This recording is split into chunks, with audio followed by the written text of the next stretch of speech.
Hai teman-teman, perkenalkan nama saya Nilutia Windasari. Saya kuliah di Universitas Cokro Aminoto Palopo, mengambil program studi informatika. Fakultas Teknik Komputer, konsentrasi Sistem Informasi Geografis. Pada kesempatan ini, saya akan mempresentasikan materi dari mata kuliah Kartografi Dasar yang diajar oleh dosen yang bernama Zulkifli SPD MPD. Untuk materi presentasi saya ada 7. Teman-teman bisa melihatnya, yaitu ada pengertian peta, syarat-syarat peta, jenis-jenis peta, unsur-unsur peta, simbol-simbol peta, jenis-jenis proyeksi, dan pemanfaatan peta di kehidupan sehari-hari. Untuk pengertian peta, di sini saya mengambil 3 referensi menurut para ahli. Yang pertama yaitu menurut Erwin Rais pada tahun 1948. Menurutnya, peta adalah suatu gambaran konvensional dari penampakan muka bumi yang diperkecil dan digambar pada suatu bidang datar dengan banyak penambahan-penambahan tulisan sebagai penjelasannya. Yang kedua yaitu pengertian peta menurut ICA, International Cartographic Association. Menurutnya, peta ialah suatu gambaran dari unsur-unsur ketampakan permukaan bumi yang abstrak dan mempunyai kaitan dengan permukaan bumi atau benda-benda angkasa yang digambar pada bidang datar dan yang diperkecil. Dan yang ketiga yaitu pengertian peta menurut Badan Koordinasi Survei dan Pemetaan Nasional, biasa disingkat dengan Bako Surtanal pada tahun 2005. Peta merupakan tempat penyimpanan dan penyajian data-data kondisi lingkungan dan juga adalah sebuah simbol informasi bagi masyarakat untuk merencanakan dan mengambil keputusan dalam tahap pembangunan. Masuk ke syarat-syarat peta. Ada 3 syarat-syarat peta. Yang pertama yaitu ekuidistan, yang artinya perbandingan jarak yang digunakan pada peta harus sesuai dengan jarak sesungguhnya di permukaan bumi. Yang kedua yaitu ekuivalen, yang artinya perbandingan luas bidang yang digambar pada peta harus sama atau sesuai dengan luas bidang aslinya di permukaan bumi. Dan yang ketiga yaitu bentuk bidang daerah yang digambarkan pada peta harus sama atau sesuai dengan bentuk bidang jenisnya di permukaan bumi. Di sini sudah ada contoh dari ketiga syarat-syarat peta. Ini contoh gambarnya. Masuk ke materi jenis-jenis peta. Di jenis peta berdasarkan isinya ada 2 jenis, yaitu peta umum dan peta tematik atau peta khusus. Teman-teman bisa membaca pengertian dari peta umum, dan di sini ada contoh peta umum. Nah, di peta umum dapat dibedakan menjadi 3 kelompok, yaitu yang pertama peta topografi, adalah peta yang memberikan gambaran tentang permukaan bumi berdasarkan reliefnya. Yang kedua yaitu peta korografi, adalah peta yang menggambarkan seluruh atau sebagian permukaan bumi yang bercorak umum dan berskala kecil. Dan yang ketiga yaitu peta dunia, adalah peta umum berskala kecil yang memberikan informasi tentang bentuk dan letak wilayah negara di Indonesia atau di dunia. Nah, ini yaitu peta kedua, yaitu peta khusus atau peta tematik. Pengertiannya yaitu peta yang menggambarkan satu atau beberapa aspek saja dan gejala di permukaan bumi. Teman-teman bisa melihat contoh peta khusus ini, dan ini saya mengambil contoh gambar dari peta perkiraan curah hujan musim kemarau tahun 2012 zona musim di Provinsi Jawa Timur. Masih di jenis-jenis peta, ada 2 jenis peta pembuatan, atau ada 2 jenis pembuatan peta. Yang pertama yaitu peta terestrial. Teman-teman bisa membaca pengertiannya, dan saya di sini mengambil contoh peta RBI atau peta rupa bumi Indonesia. Dan yang kedua yaitu peta hasil penginderaan jauh. Teman-teman juga bisa baca pengertiannya, dan sini saya sudah menyajikan peta hasil penginderaan jauh. Peta berdasarkan isinya ada dua, yaitu peta statistik distribusi kualitatif dan peta statistik distribusi kuantitatif, di mana distribusi kualitatif adalah peta yang menggambarkan kevariasian jenis data tanpa memperhitungkan jumlahnya. Contohnya peta tanah, peta budaya, dan peta agama.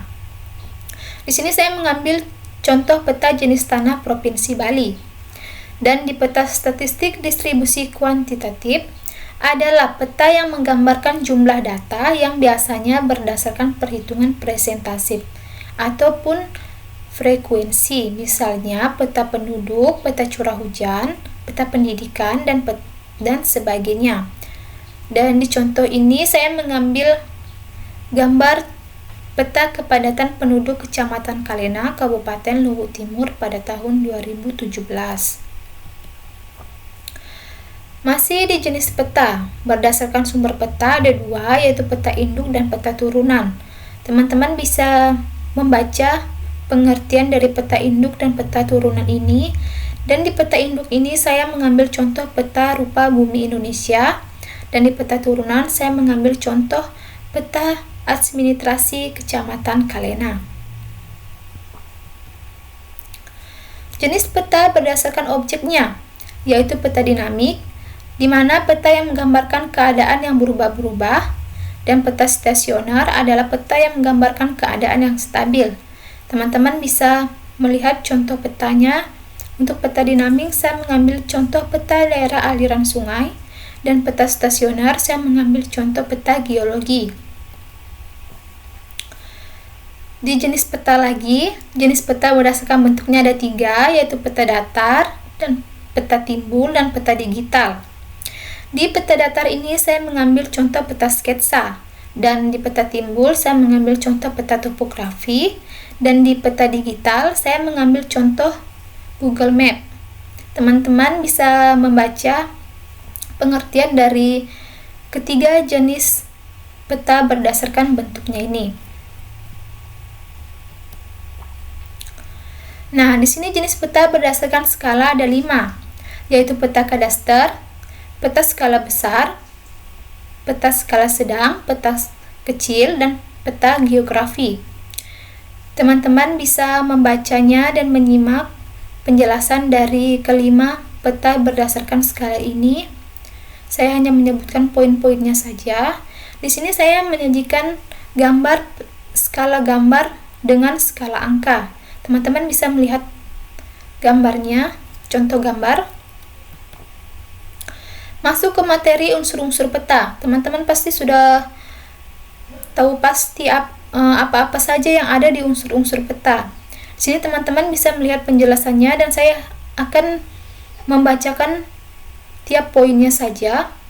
Dan di contohnya juga sudah diterangkan pada panah yang sudah saya berikan. Di sini unsur peta yaitu ada judul, ada orientasi peta, ada skala peta, ada sumber peta, legenda, dan insert. Untuk sumber peta ini sangat penting, di mana penerbit tersebut harus bertanggung jawab atas peta yang dibuat dan dikeluarkan. Legenda juga sangat penting untuk mengetahui apa-apa saja yang ada di peta, atau simbol-simbol apa saja yang digunakan di dalam peta, jadi bisa diperlihatkan di legenda. Dan insert peta juga penting sekali untuk mempermudah kita mengetahui gambar wilayah tertentu dari peta yang disajikan. Dan ada simbol kenampakan alam dan buatan. Untuk kenampakan alam itu seperti sungai, lembah, gunung, rawa, dan untuk buatan yaitu buatan oleh manusia seperti gedung, jalan, jembatan, batas, dan lokasi buatan manusia.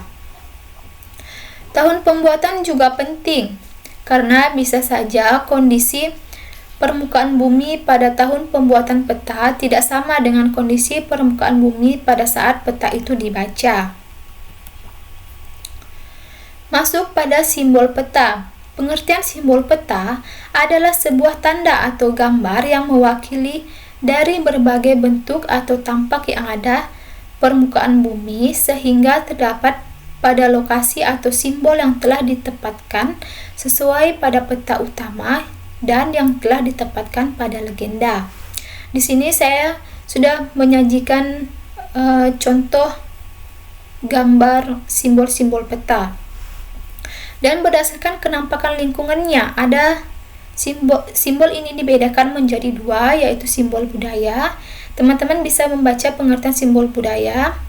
Dan di sini sudah ada contoh simbol untuk kenampakan budaya, di mana ada jalan raya, jalan desa, rel, kota kecil, kota administrasi, dan ibu kota negara.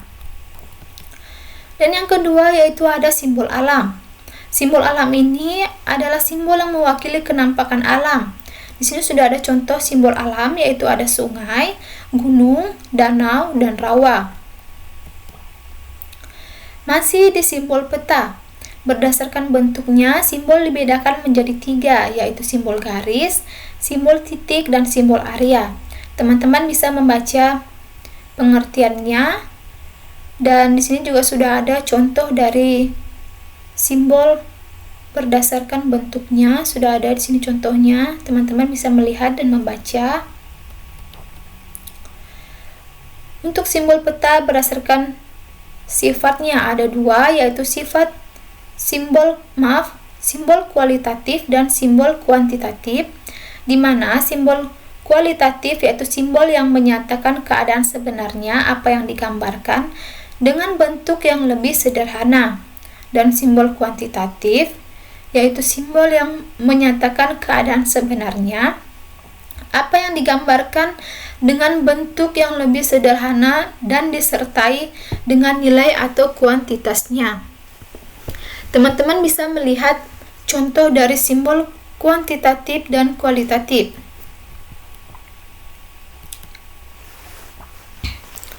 Masuk pada jenis proyeksi. Pengertian proyeksi. Proyeksi peta adalah teknik yang digunakan untuk menggambarkan sebagian atau keseluruhan permukaan 3 dimensi yang secara kasaran berbentuk bola ke permukaan datar 2 dimensi dengan distorsi sedikit mungkin. Dalam proyeksi peta diupayakan sistem yang memberikan hubungan antara posisi titik di muka bumi dan di peta.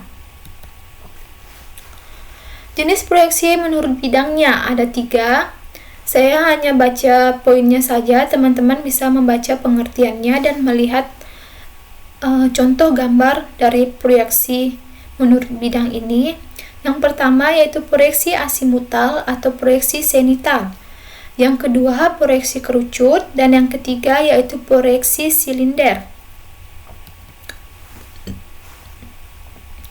Nah, jenis proyeksi menurut sifat aslinya juga ada 3, yaitu proyeksi ekuidistan, proyeksi ekuivalen, dan proyeksi konform.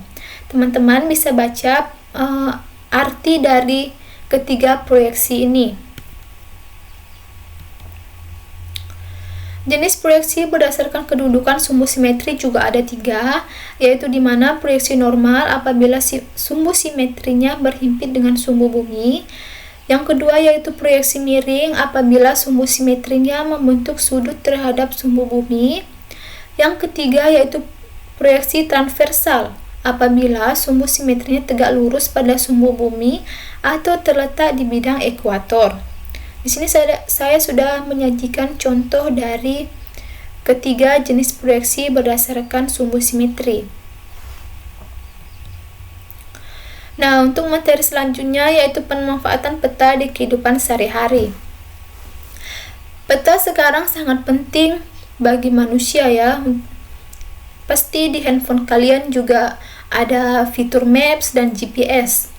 Dengan mobilitas yang semakin tinggi, manusia membutuhkan peta untuk mencari lokasi tujuan dengan tepat, akurat, dan cepat. Peta dapat dimanfaatkan dan digunakan sesuai fungsinya. Berikut saya akan memperlihatkan berbagai manfaat peta di kehidupan sehari-hari, yaitu di bidang pertanian, di mana di bidang pertanian merupakan sektor ekonomi penting bagi masyarakat Indonesia. Peta untuk pertanian menyajikan informasi mengenai aspek yang memengaruhi aktivitas pertanian. Dan contoh peta yang digunakan untuk analisa faktor tersebut ada peta curah hujan. Teman-teman bisa membaca pengertian dari peta curah hujan ini. Dan ada juga peta jenis tanah, di mana setiap jenis tanah memiliki karakteristik yang berbeda. Dan ada juga peta topografi yang berkaitan dengan kemiringan lereng dan ketinggian tempat. Teman-teman bisa membacanya, dan di sini sudah ada contoh peta jenis tanah dan peta topografi. Masih di bidang pertanian, ada peta geologi dan peta transportasi. Teman-teman bisa baca, peta geologi ini berisikan informasi mengenai karakteristik batuan. Dan untuk peta transportasi adalah proses perpindahan barang atau orang. Transportasi ini meliputi jalur darat, air, dan udara.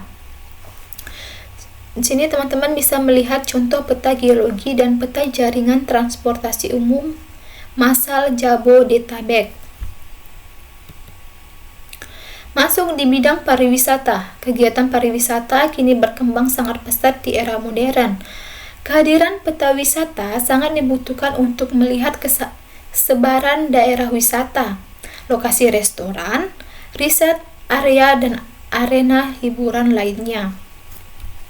Jadi sangat penting sekali untuk adanya peta pariwisata agar kita mudah untuk mencari lokasi wisata yang kita inginkan. Di manfaat peta di kehidupan sehari-hari juga ada bidang industri dan peta sumber daya alam. Teman-teman bisa membacanya. Di sini juga sudah ada contoh petanya, teman-teman bisa melihat. Ada juga peta jaringan jalan, yaitu peta jaringan jalan ini untuk mengetahui aksesibilitas suatu lokasi yang berkaitan dengan kegiatan pemasaran hasil industri. Dan ada juga peta kepadatan penduduk. Peta ini untuk mengetahui perbandingan jumlah penduduk suatu wilayah dengan luas daerahnya. Di sini saya mengambil contoh peta jaringan jalan BBPJN 6 Jakarta dan peta kepadatan penduduk Kecamatan Kalena, Kabupaten Luwu Timur tahun 2017. Ada juga di bidang kebencanaan. Di bidang kebencanaan ini juga sangat penting adanya peta karena bisa memberikan informasi kepada masyarakat di mana tempat yang tidak rawan bencana dan di mana tempat yang bisa ia tinggali. Nah, ada juga pemanfaatan peta di bidang tata guna lahan. Tata guna lahan berkaitan dengan perencanaan penggunaan lahan dalam satu kawasan. Melalui tata guna lahan, maka pembagian wilayah disesuaikan dengan fungsi terbaiknya, seperti pemukiman, kawasan lindung, industri, atau perkantoran. Di sini saya memberikan contoh peta tata guna lahan Kecamatan Rampi, Kabupaten Luwu Utara, Sulawesi Selatan. Teman-teman bisa melihat.